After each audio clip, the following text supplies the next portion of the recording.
আমি যখন হিরোর মতো রেডি হয়ে বাইরে যাই তখন আমার পরিবারের ছোট ভাই, আমার আম্মু, দাদা, দাদি, মেজো ভাই সহ সবাই আমাকে দেখে যা বলে। চলুন দেখে নেই। ছোট ভাই, আমি বাইরে যাচ্ছি, কেমন লাগছে আমাকে? একদম বাঁদরের মতো লাগতাছে। তোর থেকে এটাই আশা করি।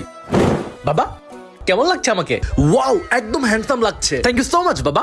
হেই, আমি বাইরে যাচ্ছি, কেমন লাগছে? আমাকে হ্যান্ডসাম লাগছে না? একদম জুকারের মতো লাগতেছে। জানতাম তুই এইটাই বলবি। আম্মু, কেমন লাগছে আমাকে? ও মাই কিউট বেবি, মাই সোনা, একদম বাচ্চা লাগতেছে। থ্যাংক ইউ সো মাচ আম্মু। দাদি, কেমন লাগছে আমাকে? বাইরে যাচ্ছি। ও মাই সোনার নাতিন, তোকে দেখতে তোর দাদুর মতো লাগছে। মুয়া। তোমার চোখে তো শুধু দাদু আর দাদুই। দাদু, কেমন লাগছে আমাকে? এই এই, আমার চশমাটা কোথায় গেল রে? আমি আমার গার্লফ্রেন্ডের সাথে দেখা করতে যাচ্ছি। Bye bye.